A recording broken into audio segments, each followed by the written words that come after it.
The fluorescent lights of the community center buzzed overhead like dying wasps, casting a sickly yellow glow over the rows of metal folding chairs.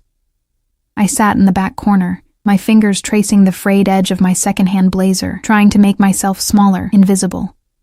The divorce support group leader droned on about new beginnings and reclaiming your power, but her words felt hollow against the weight pressing down on my chest. 3 months. That's how long it had been since Marcus walked out, leaving behind nothing but divorce papers and a business on the verge of collapse. My father's business, the textile company that had been in our family for 3 generations, now drowning in debt because my ex-husband had systematically drained every account, manipulated every contract, and disappeared with his secretary to God knows where. I pressed my palms against my thighs, feeling the cheap fabric of my clearance rack pants. Everything about me screamed failure. My hair, pulled back in a messy bun because I couldn't afford my usual salon. My shoes, with the sole starting to separate on the left foot. My skin, pale and drawn from too many sleepless nights spent poring over bankruptcy documents. Emma? The group leader's voice cut through my thoughts. Would you like to share? I shook my head, throat tight. What would I say? That I was 28 and felt ancient? That my father looked at me with such disappointment it made me want to disappear? That the family business, the one thing that mattered to him more than anything, maybe even more than me, was dying because I'd been stupid enough to trust Marcus with the financial records? The meeting ended mercifully soon. I gathered my things, an ancient purse with a broken zipper, and pushed through the double doors into the cool October night. Rain had started to fall, of course it had, and I'd left my umbrella in the car I no longer owned. I pulled my blazer tighter and started walking toward the bus stop 3 blocks away. The streets of downtown were slick with rain, reflecting the neon signs of restaurants I could no longer afford. I kept my head down, counting my steps, trying not to think about the notice that had arrived that morning. Final warning. Liquidation proceedings would begin in 30 days, unless we could secure new capital. 30 days to save everything my grandfather had built, everything my father had poured his life into. I was so lost in my spiraling thoughts that I didn't notice the sleek black Mercedes until I'd already stepped off the curb. Tires squealed. I froze, rain pelting my face, blinded by headlights that seemed impossibly bright. Time slowed. That cliché people always talk about, but I'd never believed until that moment when I was certain I was about to die. The car stopped inches from my knees. My heart hammered so hard I thought it might crack a rib. I stumbled backward, my worn shoes slipping on the wet pavement, and would have fallen if someone hadn't caught my elbow. A security guard, massive and expressionless, steadied me with one hand while speaking rapidly into an earpiece with the other. I'm sorry, I gasped, rain streaming down my face. I wasn't looking. I'm so sorry. The back door of the Mercedes opened. He emerged like something from a different world entirely. Expensive Italian shoes touched the wet pavement first, followed by charcoal gray trousers with a knife-sharp crease, a black coat. Cashmere, probably. That moved like liquid shadow. And then his face. All sharp angles and dark eyes that seemed to catalog everything about me in a single sweep. Are you hurt? His voice was quiet, controlled, with an accent I couldn't quite place, something European maybe, smoothed by years in America, but still lurking around the edges of his words. No, I'm fine, I tried to pull away from the security guard's grip, suddenly aware of how pathetic I must look. Soaked, cheap clothes clinging to my too thin frame, mascara probably running down my face. I'm really sorry. I should have been paying attention. He stepped closer, and I caught his scent. Expensive cologne, something dark and woody with notes of leather and smoke. It made my discount drugstore body spray feel even more embarrassing. He studied me with an intensity that made my skin prickle, and I noticed details, the perfect cut of his dark hair, slightly wet now from the rain, the way his jaw tightened when he looked at my face, the complete lack of warmth in his expression, yet somehow not coldness either. More like calculation. Marcus Hartley's ex-wife, he said, and it wasn't a question. My blood turned to ice. How do you... Get in the car. What? No, I don't even know you. Emma Hartley. He pronounced my name with careful precision. Owner of Hartley Textiles, currently facing bankruptcy due to your ex-husband's embezzlement. You have 30 days before liquidation proceedings begin. He tilted his head slightly, raindrops catching in his dark hair like diamonds. Am I incorrect? I couldn't breathe. The rain felt colder suddenly, or maybe that was just the fear creeping up my spine. Who are you? Someone who can help. He gestured to the open car door, where I could see buttery leather seats and warm light. Or you can walk to the bus stop and continue pretending you have any other options. Every instinct screamed at me to run. This was insane. This man, this stranger who knew everything about my private hell, was dangerous. I could see it in the way he held himself, the way the security guard watched him with the wariness of someone who'd seen what happened when orders weren't followed. I could smell it in the expensive cologne that probably cost more than my monthly rent, in the car that purred like a predator waiting. But 30 days. 30 days. And my father's life's work would be gone. 30 days. And the 50 employees who'd been loyal to my family for decades would lose their jobs. 30 days, and I would have to look my father in the eye and admit that I'd failed him completely. I don't get in cars with strangers, I said, but my voice shook. Something flickered in his dark eyes. Amusement, maybe, or satisfaction. Dante Moretti, he said. Now we're not strangers. The name meant nothing to me. Should it have? The way he said it suggested I should recognize it, should understand what it represented. But I was too tired, too desperate. Too broken to care about decoding the subtext. What do you want? I asked. To discuss a business proposition. 5 minutes of your time, Miss Hartley. Surely even you can afford that. The casual cruelty of that last part stung. But he was right. What did I have to lose? My dignity was already in tatters. My savings account was empty. My future was a black hole of debt and failure. I looked at the bus stop 3 blocks away, then back at the warm interior of the Mercedes. At Dante Moretti, who watched me with the patience of a spider waiting for a fly to make the wrong move. 5 minutes, I heard myself say. His smile was small, controlled, and somehow more frightening than if he'd grinned widely. After you. The security guard released my arm. I climbed into the car, my wet clothes immediately soaking into the expensive leather. The door closed behind me with a heavy, final sound, like a vault sealing shut or a cage door locking. Dante slid in beside me, and suddenly the spacious interior felt suffocatingly small. He smelled even stronger in the enclosed space, and I was painfully aware of how I must smell. Rain and cheap soap and desperation. Another security guard sat in the front passenger seat, speaking quietly into a phone in what sounded like Italian. The driver pulled smoothly into traffic without waiting for instructions. Where are we going? I tried to keep my voice steady, somewhere private. Dante's eyes never left my face. You're shivering. I was. I hadn't noticed. He pressed a button and warm air began flowing from the vents, but it didn't touch the cold that had settled into my bones. How do you know about my business? I demanded, trying to find some anchor of control in this surreal situation.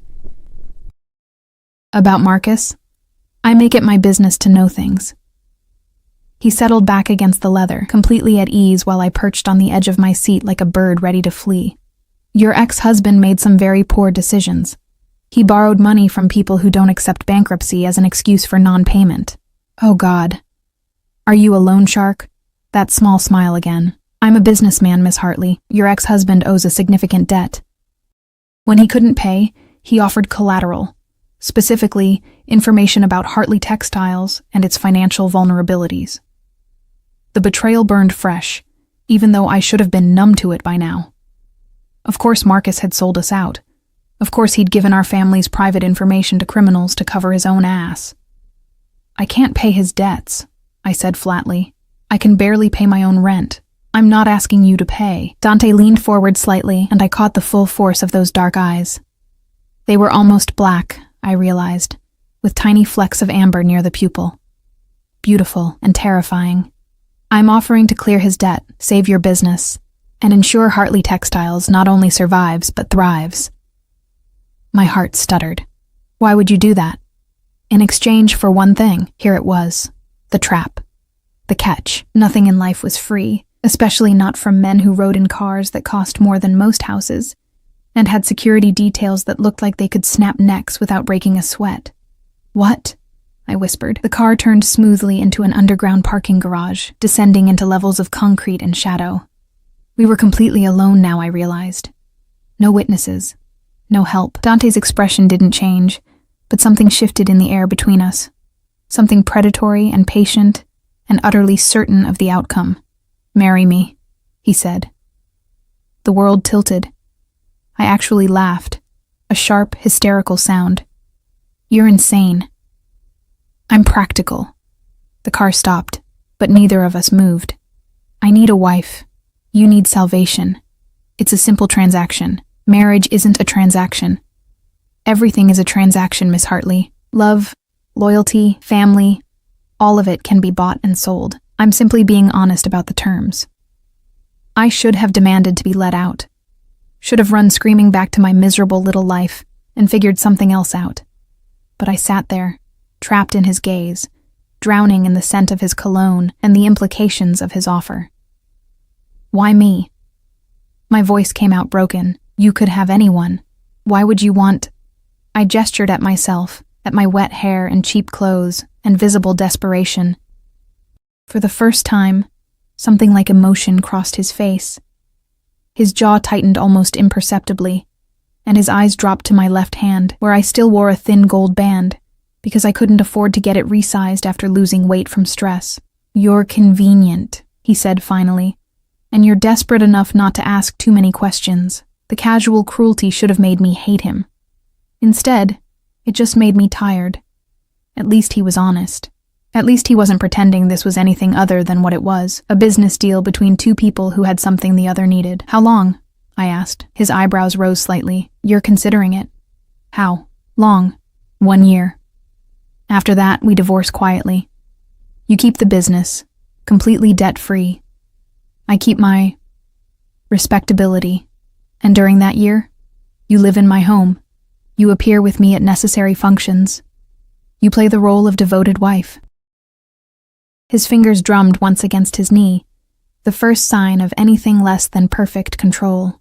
"And you don't ask questions about my business affairs. What kind of business are you in, Mr. Moretti?" The smile that curved his lips held no warmth. "The kind where asking questions is dangerous, Mrs. Hartley." Not yet. I wasn't. Not yet his wife. Not yet trapped in whatever gold-plated cage he was offering. But God help me. I was considering it. "I need to think." "You have 30 seconds. He glanced at an expensive watch. "After that, I withdraw my offer and you return to your regularly scheduled bankruptcy." "That's not enough time." 20 seconds. "You can't just—" 10 seconds. My father's face flashed through my mind. The employees who'd worked for us for decades. The legacy that would die if I didn't do something, anything, to save it. 5 seconds, Miss Hartley. I closed my eyes, took a breath that tasted like expensive leather and my own fear.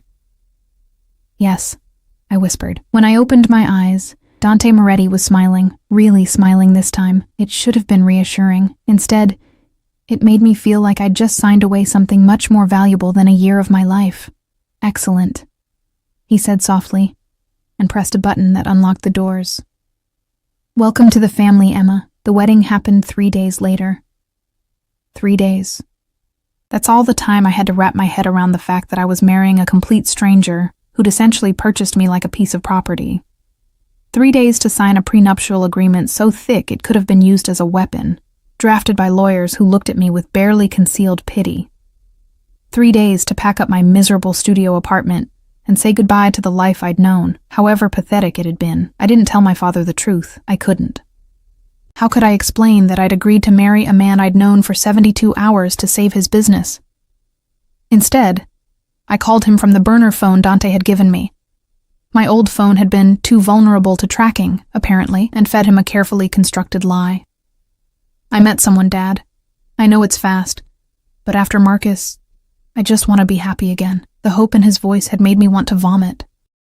"Emma, sweetheart, are you sure? After everything you've been through?" "I'm sure," I'd lied, staring at the empty walls of my apartment, at the life I was erasing. "He's good to me. He's going to help with the business too. We're going to be okay. That part, at least, wasn't entirely a lie. The morning after I'd agreed to Dante's proposal, a team of accountants had descended on Hartley Textiles like a well-dressed plague. By afternoon, the bankruptcy notice had been withdrawn. By evening, we had 3 new contracts with luxury brands I'd only dreamed of working with. My father had called me crying, actually crying, with joy. I'd stood in my bathroom and stared at my reflection, trying to recognize the woman who'd sold herself to save a business, trying to feel something other than numb. Now I stood in a private room at City Hall, wearing a cream-colored dress that had appeared in my apartment, along with a note in Dante's precise handwriting. Wear this. Car arrives at 2 p.m. The dress fit perfectly, which meant he'd somehow acquired my measurements. I didn't want to think about how. "You look beautiful," said a woman's voice behind me. I turned to find an elegant older woman in a burgundy suit, her silver hair styled in a perfect chignon. She smiled, but it didn't reach her eyes. "I'm Lucia, Mr. Moretti's assistant." Assistant, right. The way she said it made it clear she was much more than that. She'd been the one to deliver the dress, to go over the expectations for the ceremony, to explain in excruciating detail how I was to behave at all times as Dante's wife. Never contradict him in public. Never ask about his schedule. Never, under any circumstances, mention his business affairs to anyone. She'd paused, studying me with eyes that had seen too much, and never try to leave without his permission. That last one had made my stomach turn. "I'm not a prisoner." "Of course not," Lucia had said smoothly. "You're his wife. There's a difference." Now she adjusted my veil, a simple piece of tool that Dante had probably paid more for than my monthly rent, and stepped back to assess me. "He's waiting." My hands were shaking. I clasped them together, feeling the absence of my old wedding ring. I'd finally taken it off last night, leaving it on the bathroom counter of my apartment like a shedskin. "I don't know if I can do this," I whispered. Lucia's expression softened, just slightly. "You already did, child. The moment you got in his car." She was right. This ceremony was just a formality. I'd sealed my fate 3 nights ago in the back of that Mercedes, when I'd been too desperate and broken to see the cage door closing. The walk to the ceremony room felt endless. My heels clicked against marble floors that probably cost more than my father's house. Security guards stood at every corner, speaking into earpieces, watching everything. Was this my life now? Constant surveillance, constant vigilance. The doors opened, and there he was. Dante stood at the front of the small room, hands clasped behind his back, looking every inch the powerful businessman in a black suit that had definitely been custom-made. No tux, no flowers, no romance, just efficiency and control. 2 men flanked him, more security, their eyes constantly scanning. A judge waited behind a simple podium, looking uncomfortable. No guests, no family, no witnesses except the people on Dante's payroll. My feet wanted to stop, to turn around and run, but Lucia's hand pressed gently against my lower back, propelling me forward. 1 step, another, until I was standing beside Dante, close enough to smell his cologne again, that scent that had haunted my dreams for 3 nights. He looked down at me, his dark eyes unreadable. "You came. Did you think I wouldn't?" I had a backup plan, said so casually, as if discussing the weather, as if he hadn't just admitted he would have forced me here somehow. The judge cleared his throat. "Shall we begin?" It was the shortest wedding ceremony in history. No personal vows, no meaningful glances, no tears of joy, just legal words spoken in a monotone while I tried to remember how to breathe. When it came time to exchange rings, Dante produced a platinum band embedded with diamonds that caught the light like trapped stars. "Your turn," the judge prompted. I stared blankly. No one had told me I needed a ring for him. Dante's lips curved slightly. He pulled a simple platinum band from his pocket and handed it to me. "Here." Of course he'd thought of everything. I took the ring with trembling fingers and slipped it onto his hand. It fit perfectly, naturally. His hand was warm, calloused in unexpected places. A working man's hand, despite the expensive suit. "I now pronounce you husband and wife. You may kiss the bride." Dante's eyes met mine. I saw the question there, the moment of consideration. Then his hand cupped my face with surprising gentleness, and he leaned down. The kiss was nothing like I'd expected. Soft, controlled, over almost before it began. But in that brief moment, with his lips against mine and his thumb brushing my cheekbone, I felt something shift in my chest. Not attraction. I wasn't ready for that, but awareness. This was real. This was happening. When he pulled back, his expression revealed nothing. "Mrs. Moretti," he said quietly, testing out the name. "Mrs. Moretti. Not Emma Hartley anymore, not even Emma Moretti, just his." The paperwork was signed in silence. The judge left quickly, as if afraid to linger. Lucia appeared with my bouquet. I hadn't even noticed I'd been holding flowers during the ceremony and took it away. One of the security guards handed Dante a folder, whispering something in Italian. "We need to go," Dante said, his hand settling possessively on my lower back. "There's a dinner tonight. Several of my business associates will be there." "Tonight? But I thought—" "You thought what? That we'd have a honeymoon?" His smile was sharp. "This is a business arrangement, Emma. The sooner you're seen as my wife, the better." He guided me out of the building, his hand never leaving my back. The touch should have been comforting, protective. Instead, it felt like a brand, marking me as his property. Outside, the same black Mercedes waited, surrounded by 2 other identical cars. "Security protocol," Dante explained, noticing my stare. "We rotate vehicles, never the same route twice. Why do you need so much security?" His eyes met mine as he helped me into the middle car. "Because people would very much like to see me dead, Emma.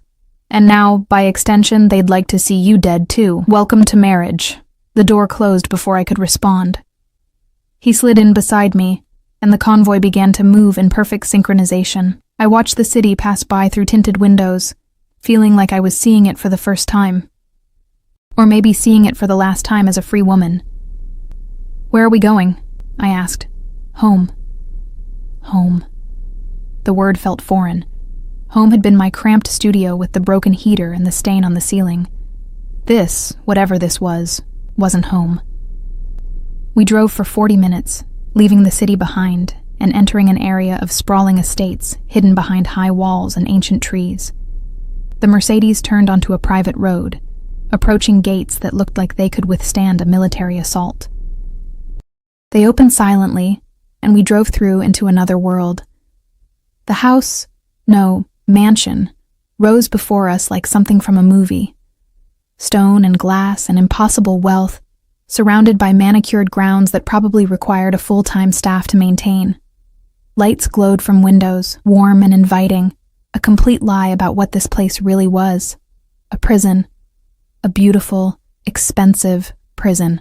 The car stopped at the front entrance, where a line of staff waited. My stomach churned.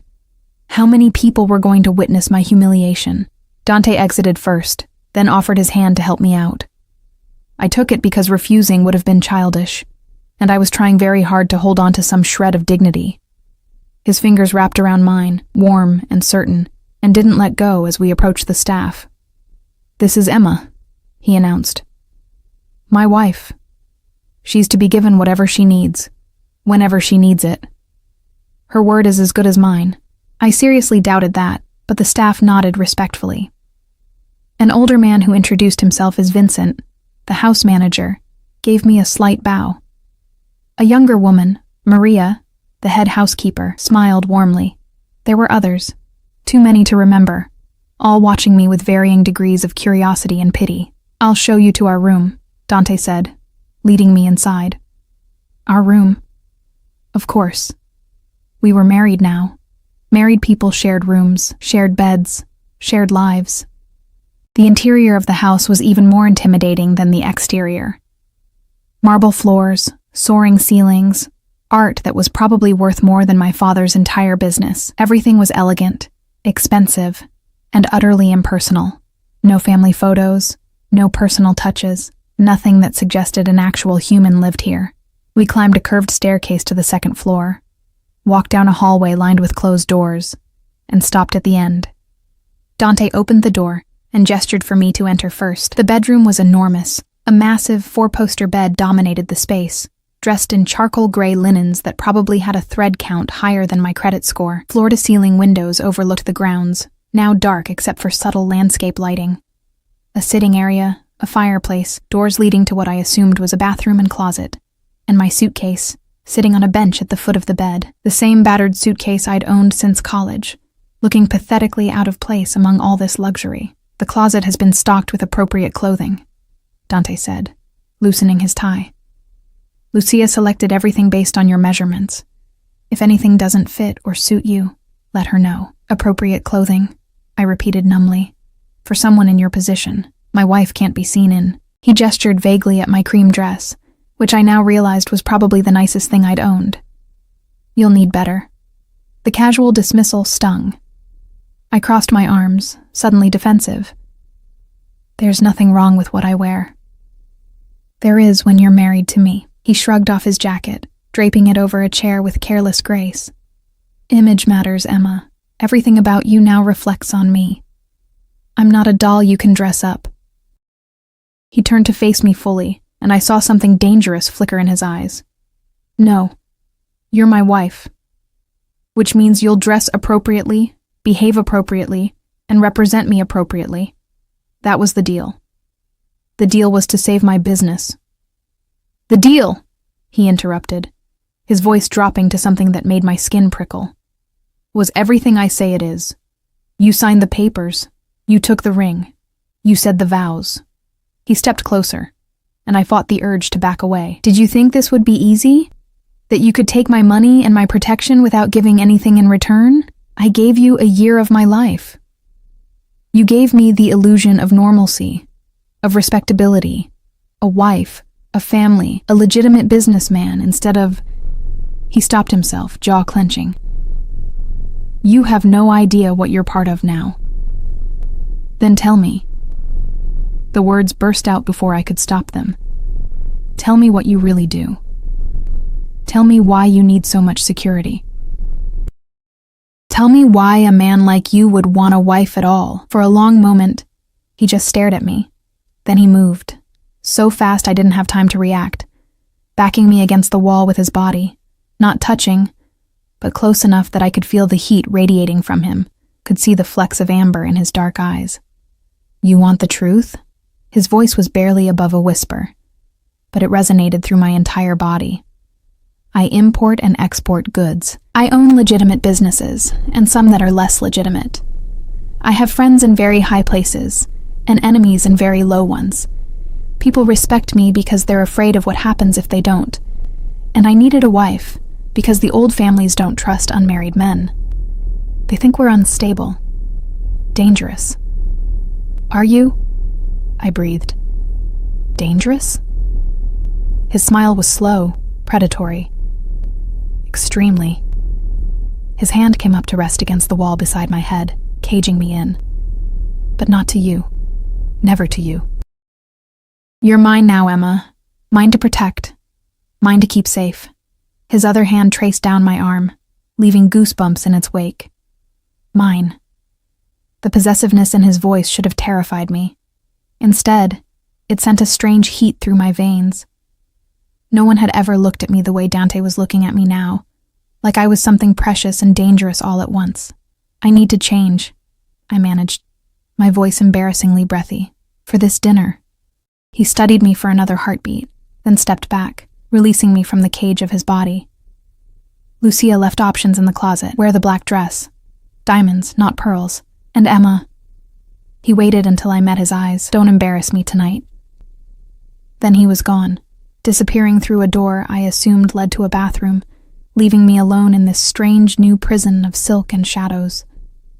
I sagged against the wall, trying to catch my breath, trying to understand what I'd just agreed to, what I'd just become. Mrs. Dante Moretti, wife to a man who spoke of danger and possession with the same casual ease most people discuss the weather. And God help me, part of me, some dark, desperate part I didn't want to acknowledge, had thrilled at the way he'd said, mine. The black dress Lucia had chosen was a work of art and torture combined. It hugged every curve I had, and some I didn't know I possessed, ending just above my knees in a way that was sophisticated rather than provocative. The neckline dipped lower than anything I'd ever worn, and the fabric felt like liquid silk against my skin. I stared at myself in the full-length mirror, barely recognizing the woman looking back. The diamonds Dante had specified sat in a velvet box on the vanity, a necklace that probably cost more than my father's house. With matching earrings that caught the light like captured stars, my hands shook as I fastened them, the cold metal settling against my collarbone like a collar. This was my life now, playing dress-up for a man who spoke of ownership like it was romance. "Almost ready?" Dante's voice came from the bedroom. I took one last look at myself. Hair styled in soft waves, courtesy of a YouTube tutorial. Makeup applied with trembling hands. Diamonds glittering at my throat, and opened the bathroom door. He'd changed into a different suit. This one midnight blue that made his dark eyes look almost black. His gaze swept over me from head to toe, lingering on the necklace, the dress, my face. Something shifted in his expression. Approval, possession. Something darker I couldn't name. "Perfect," he said quietly, and crossed the room to stand before me. His fingers brushed against my collarbone, adjusting the necklace slightly. The touch was impersonal, clinical, but it sent heat racing through my veins anyway. "Remember what I told you. These people are associates, not friends. They'll smile and congratulate us while looking for any weakness to exploit." What am I supposed to say? As little as possible. His hand moved to my chin, tilting my face up to meet his eyes. "Stay close to me. Don't wander off. And if anyone asks you personal questions, deflect. You're here to be seen, not heard." The casual sexism should have made me angry. Instead, I just felt tired. "Anything else? Or is that the full list of ways I'm supposed to be a good little trophy wife?" His lips curved slightly. "You have fire. Good. You'll need it." He offered his arm. "Shall we?" The dinner was held at a restaurant I'd passed 100 times but never dreamed of entering. The kind of place where reservations required a waiting list measured in months, where the wine list probably cost more than most people's cars. We arrived in the Mercedes, flanked by security cars that peeled off to park discreetly nearby. Dante helped me from the car, his hand settling possessively on my lower back as we entered. The maitre d' greeted him by name, leading us to a private room where a table for 12 had been set with china so delicate I was afraid to breathe near it. 7 people were already seated, their conversations dying the moment we entered. I felt their eyes cataloging everything. My dress, my jewelry, my face, judging, calculating. Dante, a large man with silver hair, stood, arms spread wide. "And this must be your bride. My God, the rumors don't do her justice. Emma, this is Antonio Russo. He handles my shipping interests." Dante's hand pressed more firmly against my back, a silent reminder to smile and play nice. I extended my hand, which Antonio took and kissed with practiced charm. "A pleasure, Mrs. Moretti." We were all shocked when Dante announced his marriage. He's been stubbornly single for so long. "When you find the right person, timing becomes irrelevant," Dante said smoothly, pulling out my chair. The lie rolled off his tongue with practiced ease. The others introduced themselves one by one. Carlos, who dealt in imports. Marina, who owned a chain of luxury hotels. Vincent and his wife Sophie, whose business interests remained deliberately vague. And finally, a younger man named Marco, who watched me with undisguised interest that made my skin crawl. "So romantic," Marina said once we were all seated and wine had been poured. "How did you two meet?" I froze, the wine glass halfway to my lips. We hadn't discussed this, hadn't coordinated our story. Dante's hand found my knee under the table, squeezing once. A warning or reassurance, I couldn't tell. "Emma quite literally walked into my life," he said, his voice warm with false affection. "I was leaving a meeting. She wasn't watching where she was going. And suddenly there she was. I took one look at her and knew." The table made appreciative sounds. I smiled, hoping it looked genuine, and took a sip of wine that tasted like it cost more than my monthly salary used to. "Love at first sight," Sophie sighed. "How wonderful. And so fast. You must have swept her off her feet, Dante. I can be persuasive when I want something." His eyes met mine across the table, dark and unreadable. And I wanted Emma. The possessiveness in his voice made several of the women at the table fan themselves. If only they knew the truth, that he'd essentially purchased me to maintain appearances, that this whole romantic story was as fake as the smile I wore. Dinner progressed through multiple courses, each more elaborate than the last. I picked at my food, too nervous to eat, hyper-aware of Dante beside me. His hand occasionally touched my arm, my shoulder, my hand, small gestures that screamed "mine" to everyone watching. Playing the role of devoted husband with an ease that suggested he'd done this before. "Your father's business," Antonio said during the main course. "Textiles, yes?" I hear it was struggling. My fork clattered against the plate. Dante's hand covered mine immediately, warm and steady. "Was struggling," Dante corrected. "But with proper management and new contracts, Hartley Textiles is positioned to become a leader in luxury fabric production." "How fortunate that you married such a savvy businessman," Marina said to me. "I'm sure your father is thrilled." "He's very happy," I managed, the lie tasting like ash. Marco leaned forward, his eyes lingering on my neckline. "Tell me, Emma. May I call you Emma?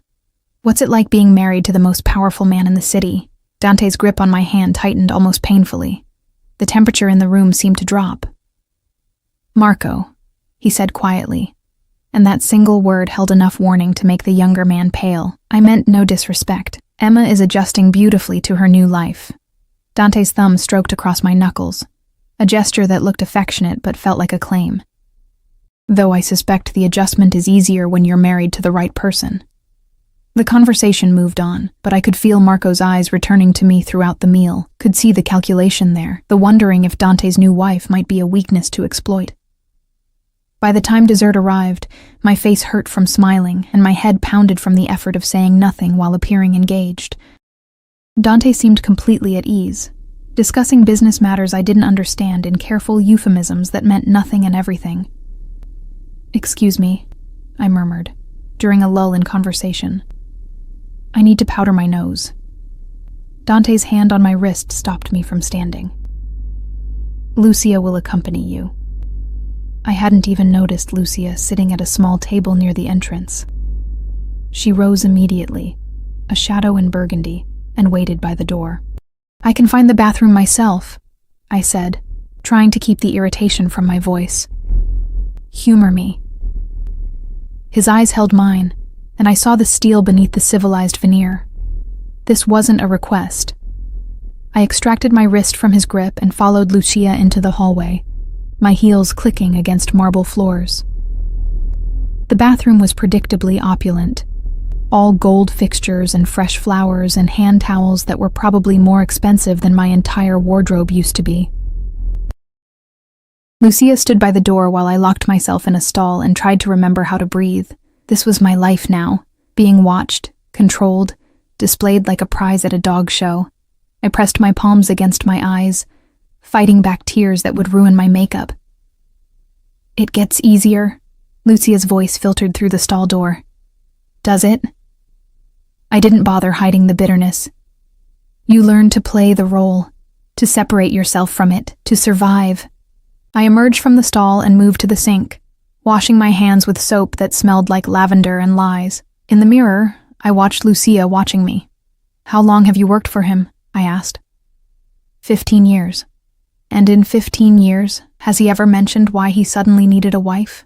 Lucia's expression remained neutral, but something flickered in her eyes. "Mr. Moretti's reasons are his own. But I can tell you this. He doesn't do anything without careful consideration. If he chose you, there's a reason beyond what he's told you." A chill ran down my spine. "What do you mean?" Before she could answer, the bathroom door opened and Marina swept in, her smile sharp as a blade. "There you are. I hope to catch you alone." She touched up her lipstick, watching me in the mirror. "I wanted to give you some advice, woman to woman." "That's kind of you," I said carefully. "Dante Moretti is not an easy man to be married to. He's possessive, controlling, dangerous." She capped her lipstick with a decisive click. "But he's also fiercely protective of what's his. As long as you remember your place, you'll be fine. My place. Like I was a belonging, not a person." "And what place is that?" I asked, unable to help myself. Marina's smile widened, at his side, in his bed, bearing his children eventually, playing the perfect wife while he runs his empire. She leaned closer, her perfume overwhelming. But never, ever make the mistake of thinking you're his equal. Men like Dante don't marry for love, dear. They marry for legacy, for heirs, for the appearance of normalcy that makes their business dealings smoother. I should get back, I said, my voice hollow. Of course. Wouldn't want to keep your husband waiting. She patted my arm with false sympathy. Welcome to the family, Emma. I followed Lucia back to the private room, Marina's words echoing in my head. Children. Heirs. I hadn't even thought that far ahead. Had been so focused on surviving the next year that I hadn't considered what Dante might actually expect from this marriage. The sight of him stopped me in the doorway. He was leaning back in his chair, a glass of whiskey in one hand, listening to Antonio tell some story that had the table laughing. But his eyes found me immediately, tracking my movement as I crossed the room. They darkened when they noticed my expression, and I saw the question there. I shook my head slightly. Later. His jaw tightened, but he returned his attention to Antonio's story, his hand reaching out to pull me back into my chair. His arm settled around my shoulders, heavy and warm and possessive. Everything all right? He murmured against my ear. Fine. Liar.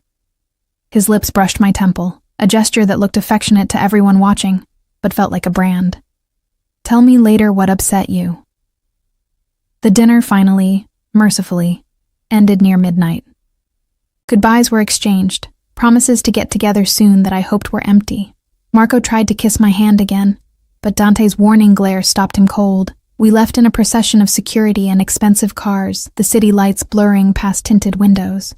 You did well, Dante said, once we were alone in the back seat. I barely said anything. Exactly. He loosened his tie, looking tired for the first time all night.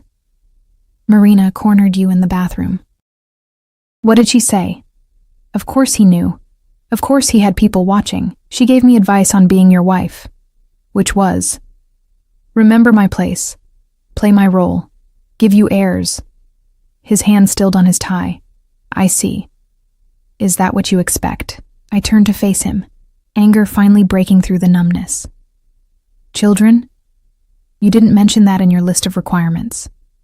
We can discuss it after the year is over, he said carefully. That's not an answer. It's the only answer you're getting tonight. He met my eyes, his expression unreadable. You're exhausted. This has been a difficult day. Let's not make it worse with arguments about hypotheticals. He was right. Damn him, I was exhausted. Bone deep, soul-crushing tired. I turned back to the window, watching the city give way to suburban estates, to the prison of his mansion. When we arrived, Dante helped me from the car with the same possessive touch I was beginning to recognize as his signature. Inside, the house was quiet, the staff having retired for the night. We climbed the stairs in silence, entered the bedroom that was now ours, and stood there awkwardly, like strangers who'd just realized they'd have to share a bed. I'll take the couch, I said, gesturing to the sitting area. Don't be ridiculous. The bed is enormous. We can share it like adults. I'm not sleeping with you. His eyebrow rose.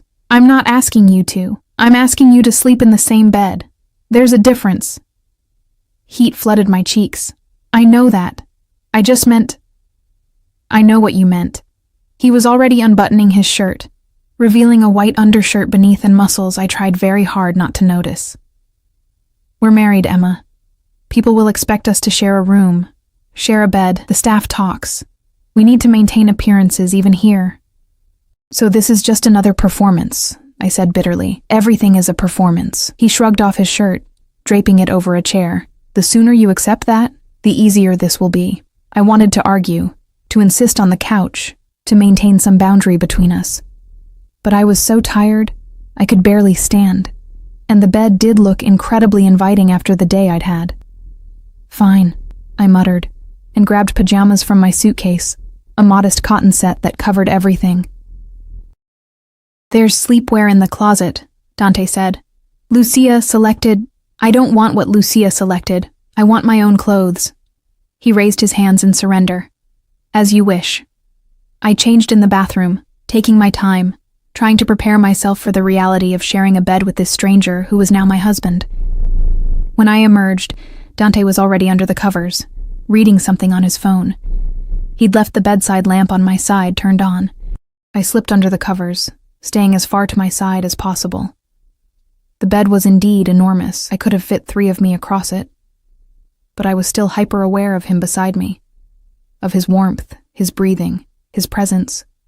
"Emma," he said into the darkness after I'd turned off my lamp. "What?" "Thank you.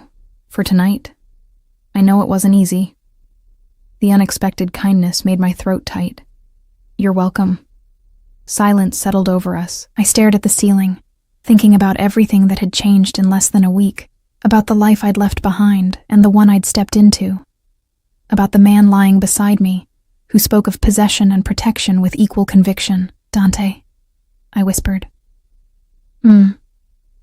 Are you going to tell me what you really do? What I've gotten myself into?" Long pause. Then, "Not tonight. Maybe not ever. Some things are safer left unknown." "And if I insist, then you'll learn why people are afraid of me."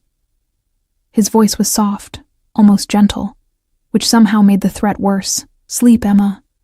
Tomorrow we start building our life together. Our life. As if this was real. As if we were a real couple instead of 2 people bound by contracts and desperation." I closed my eyes and tried to sleep. Tried not to think about the warm body beside me, or the ring on my finger, or the diamonds still at my throat because I'd forgotten to take them off. Tried not to wonder what I'd really signed up for when I'd said, "I do," to a man whose eyes held secrets dark enough to drown in. I woke to an empty bed and sunlight streaming through windows I'd forgotten to close. For a disorienting moment, I didn't know where I was. The room was too large, the bed too soft, everything too perfect. Then memory crashed back. The wedding, the dinner, Dante's body beside mine in the darkness, close enough to touch, but worlds away.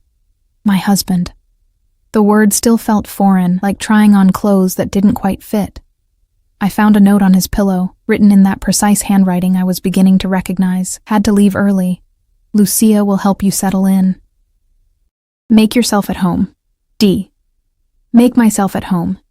In a mansion that felt like a museum, filled with staff who watched me with curiosity and pity. Right." A soft knock at the door made me pull the covers up. "Come in." Maria, the head housekeeper, entered with a tray. "Good morning, Mrs. Moretti. Mr. Moretti asked me to bring you breakfast." The smell of coffee and fresh pastries made my stomach growl. I hadn't eaten much at dinner, too nervous to do more than push food around my plate. "Thank you," I said, taking the tray. "Maria, you don't have to call me Mrs. Moretti. Emma is fine." She smiled, but shook her head. "Mr. Moretti was very specific. You're to be addressed properly." Her eyes softened. "But between us, when no one else is around, I can call you Emma if you like." After she left, I ate mechanically, staring out at grounds that stretched farther than I could see. Gardens, a pool, what looked like a greenhouse in the distance, all of it beautiful and cold and utterly foreign. Lucia arrived an hour later, all business in a crisp navy suit. "Good. You're up. We have a busy day ahead." "Doing what?" "Getting you properly situated." She opened the closet, revealing a wardrobe that had appeared overnight. Dresses, suits, casual wear, all in my size, all expensive enough to make my eyes water. "First, we'll go over your schedule. Dante has several events this week where you'll need to appear. Then we'll discuss household management, security protocols, and your new responsibilities." "I have responsibilities? You're the lady of the house now. That comes with certain expectations." She pulled out a tablet, scrolling through what looked like a detailed itinerary. "There's a charity gala on Friday, dinner with the Russos on Saturday, Sunday brunch with Dante's mother." I nearly choked on my coffee. "His mother? Didn't he mention her?"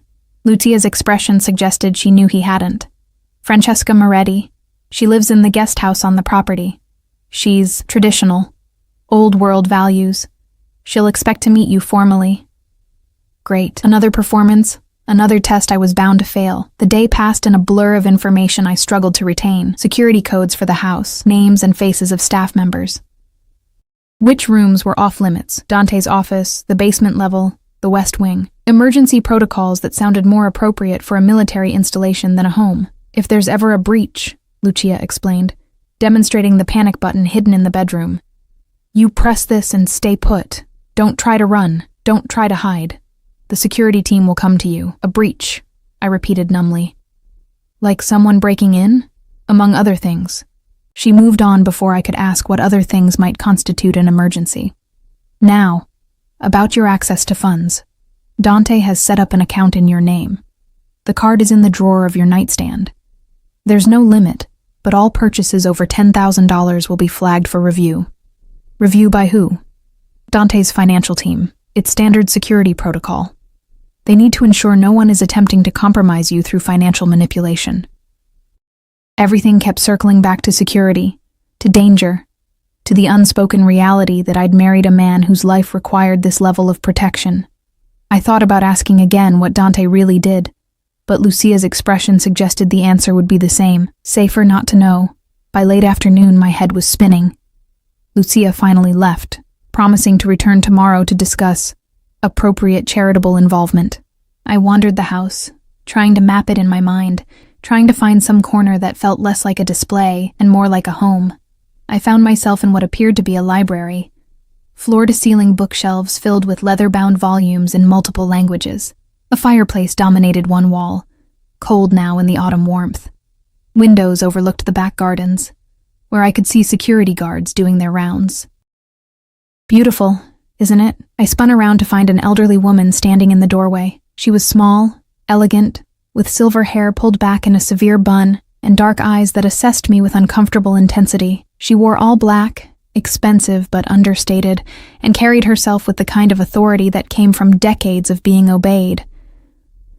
I'm sorry. I didn't mean to intrude, I started. This is your home now. You can't intrude on your own property. She moved into the room with surprising grace, her eyes never leaving my face. I am Francesca Moretti, Dante's mother. My stomach dropped. Mrs. Moretti, I'm so sorry. I didn't know you were here. Dante didn't mention. My son rarely mentions anything important. She settled into a leather chair like a queen claiming her throne. Sit, child. Let me look at you properly. I perched on the edge of the sofa across from her, feeling like I was being evaluated for purchase. Her eyes catalogued everything. My hair, still messy from sleep, my face, bare of makeup, the jeans and simple sweater I'd put on from my old wardrobe instead of the expensive clothes in the closet. So, she said finally, her accent heavier than Dante's, carrying the weight of old Italy. You are the woman my son married without telling his mother, without a proper engagement, without the blessing of family. It happened very quickly, I offered weakly. Too quickly. Her lips pressed into a thin line. Dante has never acted impulsively. Everything he does is calculated, planned, executed with precision. So I wonder, what calculation led him to you? The bluntness stole my breath. I'm sorry? Don't apologize. Answer the question. She leaned forward slightly. Why did my son marry a woman he barely knows? A woman with nothing to offer but a failing business and desperation. Tears pricked my eyes, but I blinked them back. I wouldn't give her the satisfaction. Maybe you should ask him. I'm asking you. Her voice was steel wrapped in silk. Did you seduce him? Trap him somehow? No. The word came out too loud, too defensive. I took a breath, trying to steady myself. Your son approached me. He offered a business arrangement. I accepted. That's all. A business arrangement. She sat back, her expression unreadable. At least you're honest about it. That's more than I expected. Her eyes drifted to my left hand, to the ring that probably cost more than my father's annual salary. You wear his ring. You sleep in his bed. But do you understand what you've married into? I'm beginning to, I said quietly. No, you're not. She stood with surprising speed, crossing to the window. The Moretti family has rules, girl. Traditions that go back generations.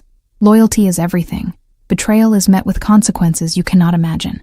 And family is sacred above all else. I understand. Do you? She turned back to face me, and I saw something almost like pity in her dark eyes. Can you give him children? Strong sons to carry on the family name? The question hit like a physical blow. We haven't discussed. Of course you haven't.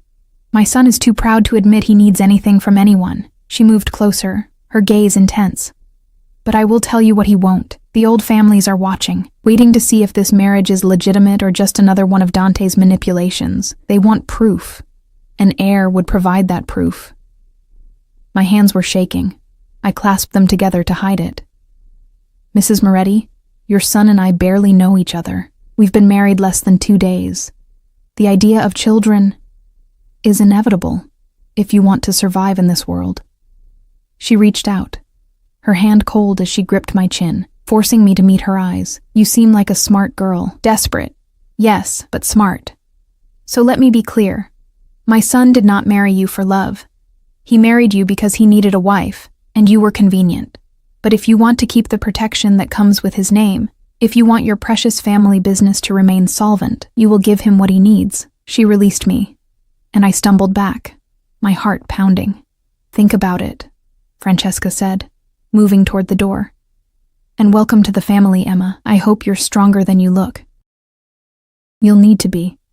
She left me standing there, shaking, her words echoing in my mind. Children, heirs, proof of legitimacy, as if I was livestock being evaluated for breeding potential. I sank onto the sofa, my legs suddenly unable to hold me. This was my life now, being assessed by cold-eyed women who saw me as nothing more than a vessel for the next generation. Being controlled by a man who spoke of ownership like it was romance. Being trapped in a golden cage with no way out. The sound of a car pulling up outside drew me to the window, the black Mercedes flanked by security vehicles. My pulse quickened as I watched Dante emerge, his suit jacket slung over his shoulder, looking tired and somehow dangerous all at once. He glanced up at the house and saw me in the window. Even from this distance, I felt the impact of his gaze. He said something to one of the guards, then headed inside. I should have stayed in the library, maintained some dignity. Instead, I found myself moving toward the foyer, drawn by some magnetic pull I didn't want to examine too closely. He was halfway up the stairs when I appeared at the top. He stopped, his eyes tracking over me in that assessing way he had. You met my mother, he said. Not a question. How did you... You have that look. Like you've been told exactly how little you matter. He continued up the stairs, loosening his tie as he moved. What did she say? That I need to give you sons to prove this marriage is real. His jaw clenched. Francesca has traditional views. Is that what you want? I demanded, anger finally breaking through the fear and exhaustion. Children? Is that part of this business arrangement you forgot to mention? He reached the top of the stairs, standing close enough that I could smell his cologne, could see the fatigue around his eyes. What I want, he said quietly, is for you to stop letting my mother intimidate you. You're my wife. That puts you above her in this household hierarchy, whether she likes it or not. That doesn't answer my question. No, he agreed. It doesn't. He moved past me, heading toward our bedroom.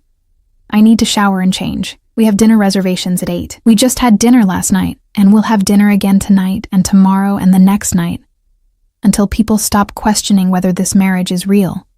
He paused at the bedroom door, looking back at me. This is the life you agreed to, Emma. I suggest you get used to it. He disappeared into the room, leaving me standing in the hallway, fury and frustration warring in my chest. I wanted to scream at him, to demand real answers, to tell him exactly what I thought of his mother and his manipulations and his casual dismissal of my feelings. Instead, I followed him into the bedroom, watching as he shrugged off his shirt and moved toward the bathroom. The muscles in his back flexed as he moved, and I saw scars, old ones, silvered with age. Violence written on his skin. Dante? I said before I could stop myself. He turned, shirtless, his hand on the bathroom doorknob. What? Your mother called me desperate, said I had nothing to offer you. Something dangerous flickered in his eyes. And? Was she right?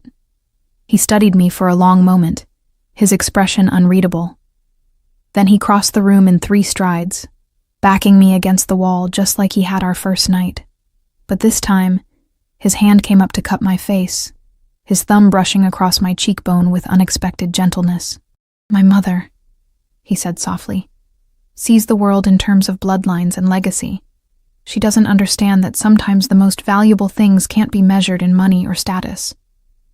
His other hand settled on my waist, warm through the thin fabric of my sweater. You offered me something I couldn't buy, Emma. Normalcy. The appearance of a real marriage. A real life. That's worth more than you know. But it's not real, I whispered. Isn't it? His thumb traced my lower lip, and my breath caught. We're legally married. We share a home, a bed, a name. We attend dinners and smile for the cameras and play our roles. At what point does the performance become reality? When there are actual feelings involved. And who says there aren't? He leaned closer, his breath warm against my lips. You feel something when I touch you. I see it in your eyes, in the way you respond to me. Fear, yes, but also something else. Something you don't want to acknowledge. He was right, damn him. My body betrayed me every time he got close, pulse racing, skin heating, some primal part of me responding to his proximity in ways I didn't want to admit. That's just biology, I managed. It doesn't mean anything, doesn't it? His lips brushed the corner of my mouth, not quite a kiss, but close enough to make me shiver. Get dressed for dinner, Emma. Wear the red dress, and leave your hair down. Then he was gone, disappearing into the bathroom, leaving me trembling against the wall and hating myself for wanting him to come back. I dressed in the red dress he'd specified. Another creation by Lucia that hugged every curve and made me feel exposed and powerful all at once. Diamond earrings, heels that added 3 inches to my height, makeup applied with shaking hands. When I looked in the mirror, I barely recognized myself. This woman was elegant, expensive, confident. Everything I wasn't. Everything Dante needed me to be. He emerged from the bathroom in a black suit that made him look even more dangerous than usual. His eyes darkened when he saw me, tracking over every inch of the dress in a way that made heat pool low in my belly. Perfect, he murmured, and offered his arm. Dinner was at another exclusive restaurant, this time with a couple named Alessandro and Gianna, who owned half the real estate in the city. They were charming, friendly, and I didn't trust them for a second, especially Gianna, who watched Dante with the eyes of a woman who'd once had him and missed it. So wonderful that Dante finally settled down, she purred, her hand lingering on his arm just a bit too long. We were all beginning to think he'd be a bachelor forever. I was waiting for the right woman, Dante said smoothly, his hand finding mine under the table and squeezing. A reminder, a warning. Play the role. And now you've found her, Alessandro said, raising his wine glass. To new beginnings. We toasted. We ate. We smiled and laughed and pretended this was all real. And through it all, Dante's hand stayed on my knee, possessive and warm, a constant reminder of who I belonged to now. When we finally left, close to midnight, I was exhausted from the effort of maintaining my mask. In the car, I sagged against the leather seats, my eyes closing. You did well, Dante said quietly. Stop telling me that. Why? Because it makes me feel like a performing dog getting a treat for doing tricks. I opened my eyes, turning to look at him in the dim light of the car. I'm not your pet, Dante. I'm not your possession. I'm a person who deserves respect. You have my respect. Do I? Or do I just have your control? He was quiet for a long moment, then. Can't it be both? The honesty stunned me. At least he wasn't pretending, wasn't feeding me pretty lies about how this was anything other than what it was. I want to see my father, I said suddenly. It's been almost a week. He's probably worried. No. The flat refusal made me sit up straight. Excuse me? It's not safe yet. Not until we're certain there are no threats. Threats from who? What are you not telling me? His jaw clenched. Your ex-husband borrowed money from dangerous people, Emma. People who might view you as leverage. Until I'm certain you're protected, you stay close to me. So I'm a prisoner. You're protected, he corrected. There's a difference. Is there? I turned away, staring out the window at the darkness, because from where I'm sitting, it feels exactly the same. We rode the rest of the way in silence. When we arrived home, I went straight to the bedroom, not waiting for him. I changed into my cotton pajamas, washed my face, and crawled into bed, turning my back to his side. I felt him enter the room, heard the rustle of clothes as he changed. The mattress dipped as he slid under the covers beside me. "Emma." I didn't answer. "Emma, look at me." "No." A sigh. Then his hand on my shoulder, gently turning me to face him. In the darkness, his eyes were soft, almost tender. "I know this is hard," he said quietly.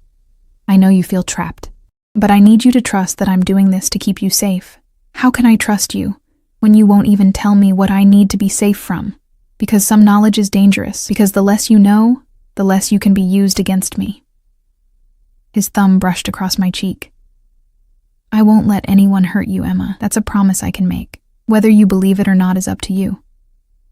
I wanted to believe him. God, I wanted to trust that this man, this stranger who'd bought me like property, actually cared about my well-being. But trust required honesty, and Dante dealt in secrets and shadows. "I want to see my father," I said again, softer this time. He was quiet for so long I thought he wouldn't answer. Then, "This weekend, we'll arrange a supervised visit." Supervised? With security present, non-negotiable. It wasn't freedom, but it was something. A small concession that felt like victory.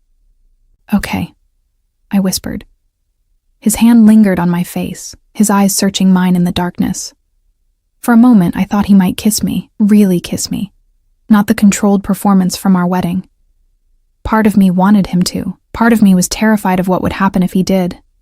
Instead, he pulled me closer, tucking my head under his chin, his arms wrapping around me in a hold that was possessive and protective all at once. "Sleep, Emma," he murmured against my hair. "Tomorrow we start again." And despite everything, the fear, the anger, the confusion, I found myself relaxing into his warmth, my eyes growing heavy, my breathing syncing with his. Tomorrow we'd start again. Tomorrow I'd remember all the reasons this was wrong, dangerous, impossible. But tonight, in the darkness and safety of his arms, I let myself pretend that maybe, just maybe, this could work. The week passed in a strange rhythm of performances and private moments that felt increasingly real. Charity galas where Dante's hand never left my waist. Business dinners where I learned to read the subtext in conversations about imports and logistics. Quiet mornings where we shared coffee in the sunroom, not speaking, just existing in each other's space. And every night, we shared that massive bed, the distance between us shrinking incrementally. His arm around my waist, my head on his chest. Small intimacies that felt monumental. Friday arrived with the promise he'd made, a visit to see my father. I dressed carefully in a simple dress Lucia had selected, trying to look happy, successful, like a woman whose life hadn't been completely upended. The drive to my father's house felt surreal. I'd lived in this neighborhood my whole life, but now, arriving in a bulletproof Mercedes with security following in separate vehicles, I felt like an alien visiting a foreign planet. My father stood on the porch of his modest home, his face lighting up when he saw me emerge from the car. He'd aged in the past week. New lines around his eyes, more gray in his hair. Guilt twisted in my chest. "Emma!" He pulled me into a hug that smelled like coffee and the cheap aftershave he'd worn my entire life. "Oh, sweetheart, I've missed you." "I've missed you too, Dad," my voice cracked. Dante appeared beside me, and my father's expression shifted. Delight mixed with something like intimidation. They'd never actually met. All of my father's knowledge of my husband came from phone calls and the sudden influx of money into the business. "Mr. Hartley." Dante extended his hand, his smile warm and genuine in a way I'd never seen before. "It's a pleasure to finally meet you properly. Please, call me Richard." My father shook his hand, clearly overwhelmed. "I can't thank you enough for everything you've done for the business. Those contracts, the new financing, it's saved us." "Family helps family," Dante said smoothly. "Emma's success is my success." The lies flowed so easily, I wondered if he even registered them anymore, or if the performance had become so ingrained it was indistinguishable from reality. We sat in my father's living room, the worn furniture I'd grown up with suddenly seeming shabby compared to the luxury I now lived in. My father made tea with shaking hands, clearly nervous, and I helped him in the kitchen like I had 1,000 times before. "He's very impressive," my father whispered. "Are you happy, Emma?" The question caught me off guard. Was I happy? I was safe. Protected. My father's business was thriving. I had everything I'd agreed to this marriage for, but happy? I'm adjusting, I said carefully. It's a big change. He treats you well? I thought about Dante's possessive touches, his careful control, the way he held me at night like I might disappear.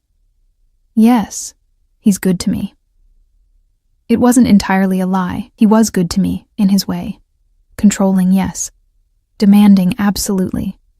But never cruel, never violent. And increasingly, I caught glimpses of something softer beneath the ice. Concern when I was tired, amusement when I challenged him, something almost like tenderness in quiet moments. We returned to the living room where Dante sat reviewing something on his phone. But he put it away immediately when we entered. The security guard stationed outside the window made my father nervous, his eyes darting to the armed man every few minutes. The visit was brief. Dante made it clear we had other obligations. But it was enough. Enough to see my father smile again, to hear about the business thriving, to remember why I'd made this choice. As we were leaving, my father pulled me aside. "He loves you," he said quietly. "I can see it in the way he looks at you." I wanted to laugh, to explain that Dante didn't love me, that this was all a transaction, a business arrangement with an expiration date. But my father looked so happy, so relieved, that I just hugged him and said nothing. In the car, Dante's hand found mine, his thumb brushing across my knuckles. "That went well. You were very convincing, was I?"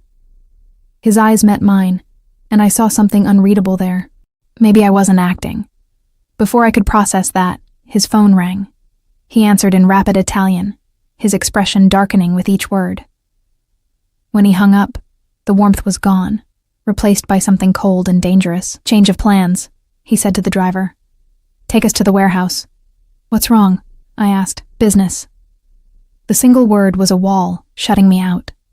We drove to an industrial area I'd never seen before, pulling up to a massive warehouse surrounded by more security than seemed reasonable. Dante turned to me, his expression serious. "Stay in the car. Don't get out for any reason." "Dante? Emma." His hand cupped my face, forcing me to meet his eyes.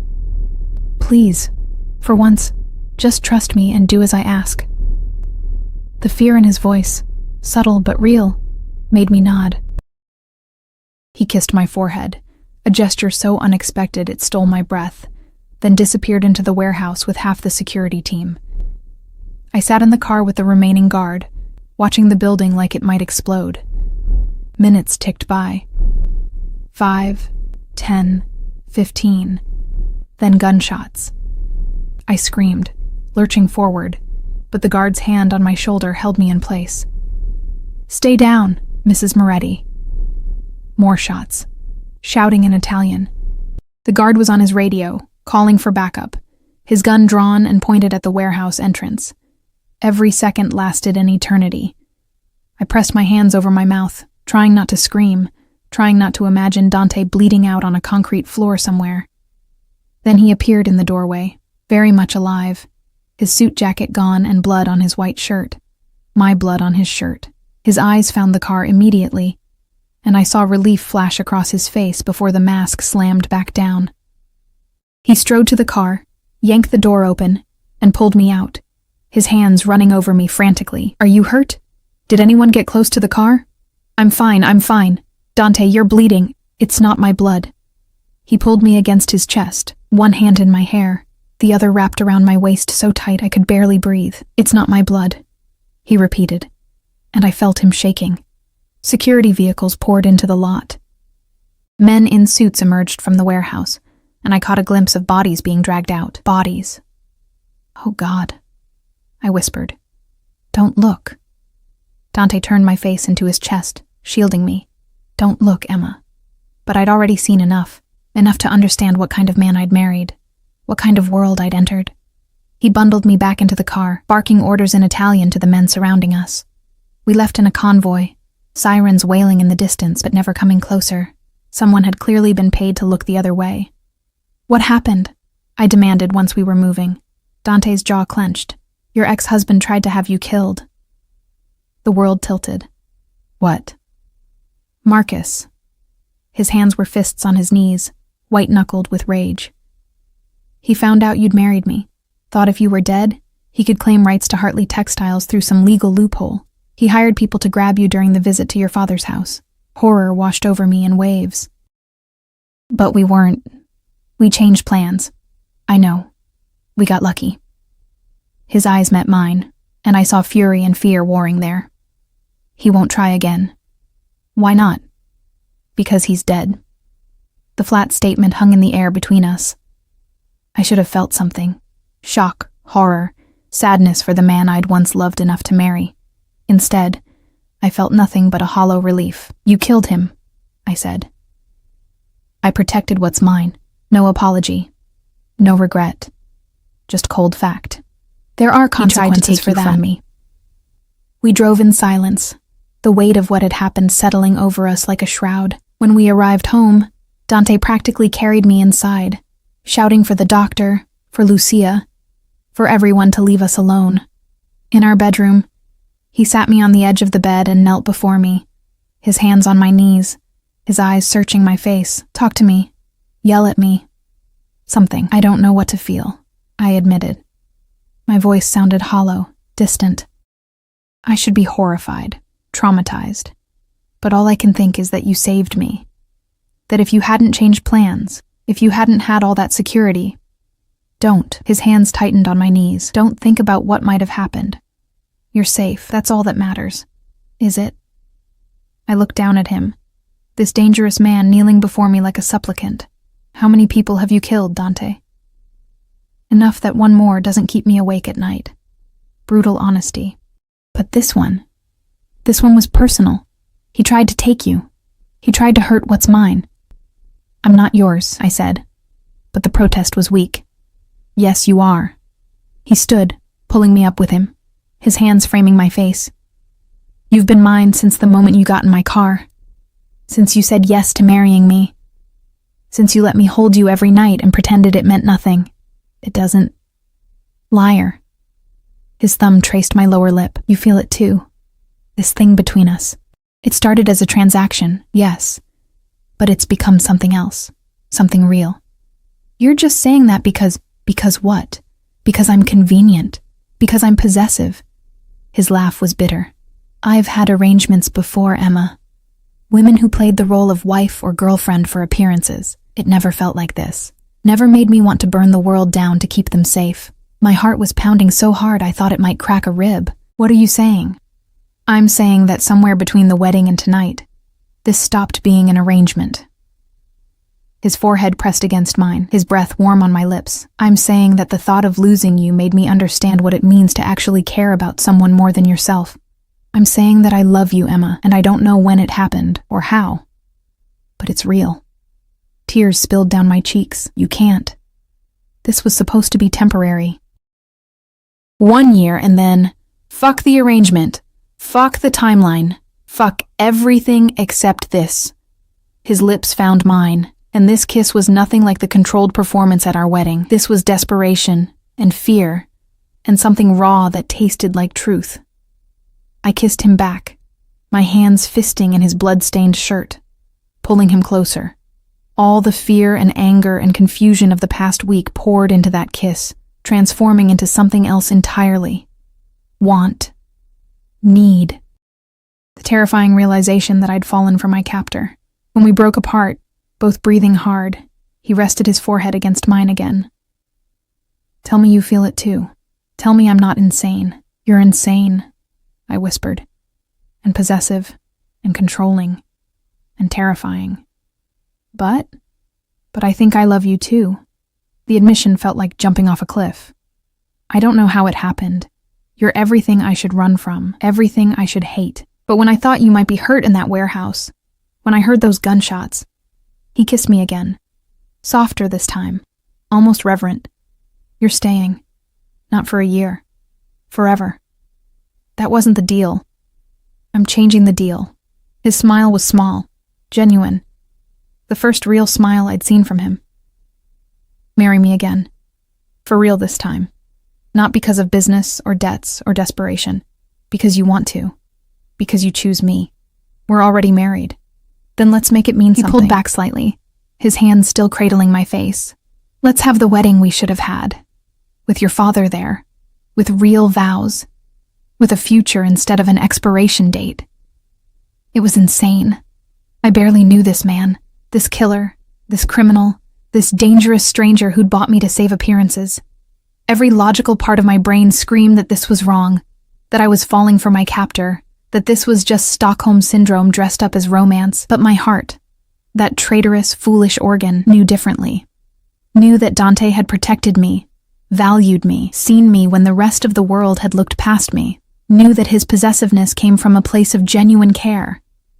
Knew that despite everything, despite the violence and the danger and the lies, he'd never once made me feel small. Okay, I whispered. His eyes widened. Okay? Okay. I pulled him down for another kiss, this one initiated by me, claiming him the way he'd claimed me. Let's do it. Let's make this real. The smile that broke across his face transformed him. For a moment, he looked young, almost vulnerable. And I saw the man beneath the monster, the man who'd been alone for so long he'd forgotten what it felt like to be chosen. I'm going to make you so happy, he promised against my lips. I'm going to give you everything. The business, the security, the life you deserve. I just want you, I said. The real you. Not the performance, not the masks. Just Dante. You have me. His hand slid down to my waist, pulling me flush against him. You've had me from the start. I just didn't know it yet. That night we didn't sleep. We talked, really talked, for the first time since we'd met. He told me about his childhood, growing up in a world where violence was currency and trust was a weakness. About building his empire from nothing. About the enemies he'd made and the prices he'd paid. About how lonely it was at the top, surrounded by people who wanted something from him but never seeing the man beneath the reputation. I told him about my marriage to Marcus, about the slow erosion of my self-worth, about feeling invisible in my own life, about the desperation that had driven me into that support group, onto that rainy street, into his path. I'm glad you weren't looking, he said, his fingers tracing patterns on my skin. Glad you stepped into traffic. Glad you were desperate enough to say yes. I should probably be offended by that. You should. He kissed my temple.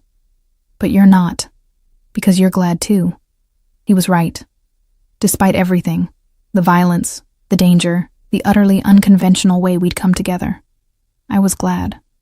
Glad to have found someone who saw me, valued me, chose me. The real wedding happened 3 weeks later. Small, intimate, with only the people who truly mattered. My father, crying openly as he walked me down the aisle.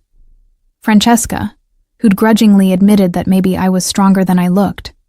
Lucia, who'd become something like a friend, a handful of Dante's associates who were more family than business. This time, my dress was white. This time, there were flowers and music, and vows we'd written ourselves. This time, when Dante kissed me, it meant everything.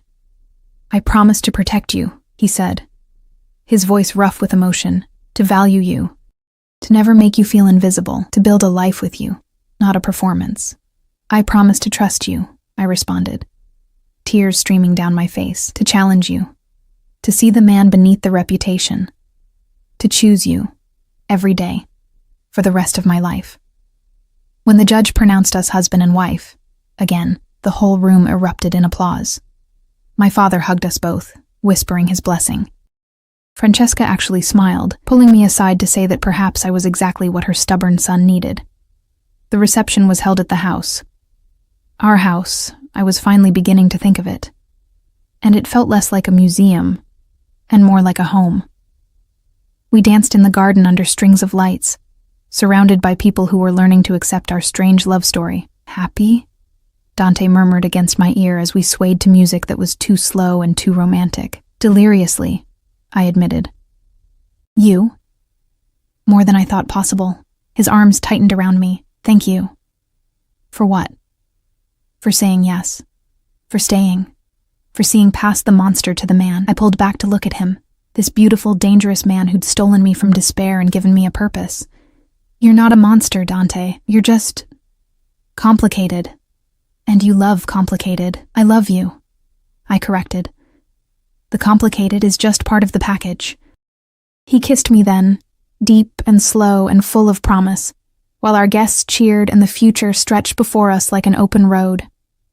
6 months later, I stood in that same garden, my hand on my still flat stomach, watching Dante conduct business with his associates.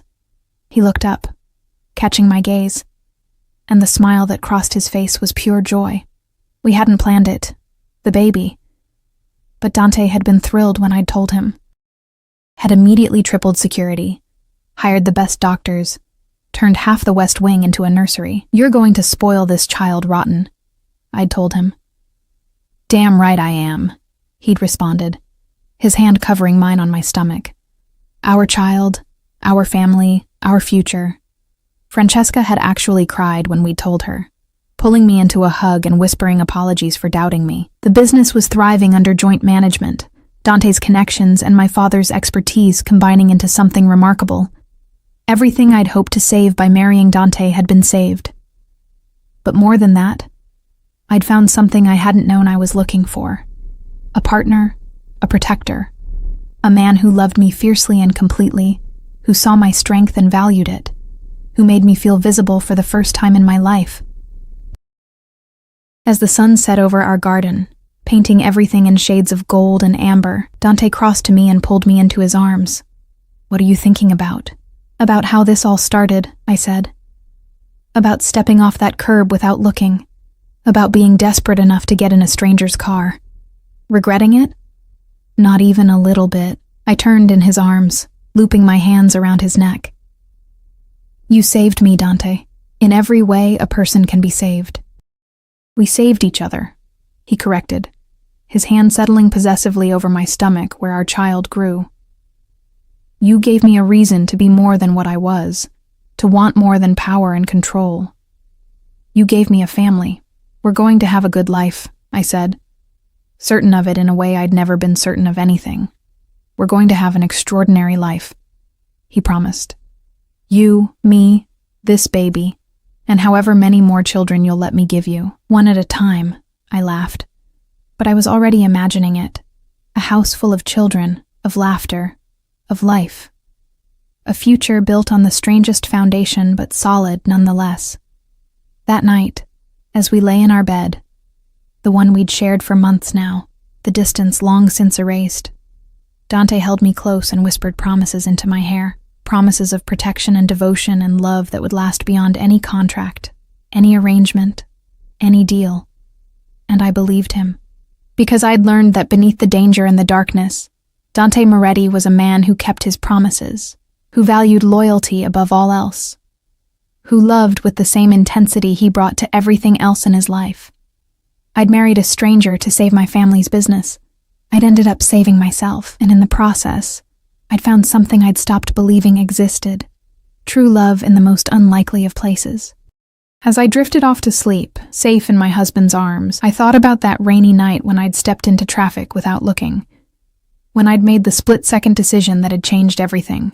I'd been terrified then, lost, desperate. Now I was found, cherished, home. And it all began with a simple word, spoken in fear but leading to everything I'd never known I needed. Yes.